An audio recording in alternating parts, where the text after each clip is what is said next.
take 4 people from any table, put them on 4 points of the compass around a mountain, north, south, east, and west, and say, describe the mountain. They're describing the same thing, but it looks very different from your perspective. And that's one of the things that Kate and I have learned as we do our workshops, as we work with companies. The perspective is important. So today you've got 2 different perspectives, but 1 message. So that's the first problem in communications, is the fact that we have different perspectives, we put different meaning to words. But there's another problem, isn't there, Kate? I'm still trying to get over the stockings running. Is that what Andrew said? Leave it to a Brit to come up with that.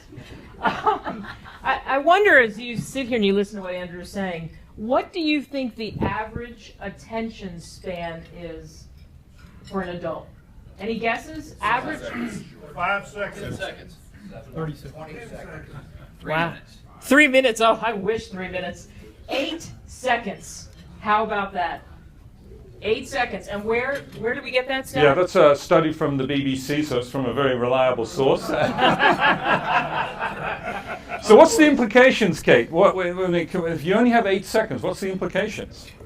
Really, talk faster. That's right. The talking faster, though, doesn't work, because then that's when, when you talk fast, people's eyes get bleary and kind of they lose what you're saying because of that 8 seconds. So the implication is, for whatever it is that you do, whether it's business or even personal, you lose the sale, you don't win the election, you don't keep the business, you don't get more business internally, you don't get the promotion, you don't get a chance to even present often. You have great ideas, but you never even get out of the gate because you don't have a chance, and the reason why is because you lost them. That's why that attention span thing is so important. Does anybody here in their business would like to get a 47% higher return on their investment? How about getting another $26,000 per employee? What impact would that be on your business? Because the reality is there's 3 areas where communication can really undermine our businesses. There is internally, that's communicating internally, right? Either at a peer level or up and down a hierarchy.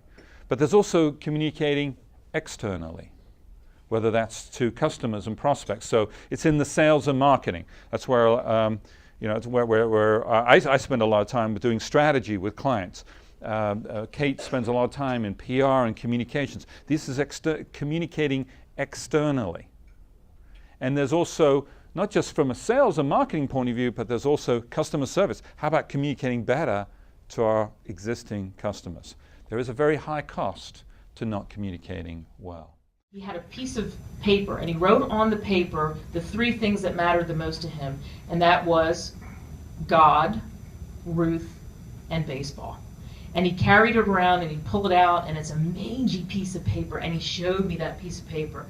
And I thought, boy, I don't have that. I don't have that in my life. Somehow that's missing. And that day, when I got off that set, I made myself 3 different goals that I walked around with that kept me centered. And his story was so compelling that he had that effect on me. Storytelling is powerful. And even how Nolan, so this is kind of a story wrapped within a story, obviously, that as Nolan Ryan shared that with Kate, that changed the course of Kate's life. And now she tells you the story. And hopefully you've got your goals written down, because goals are powerful. It's not really about the fact it's about the goals, it's about the power of storytelling. It's compelling. When something's compelling, you have to take action. That's the key. Kate had to take action because of how compelling Nolan Ryan shared his story.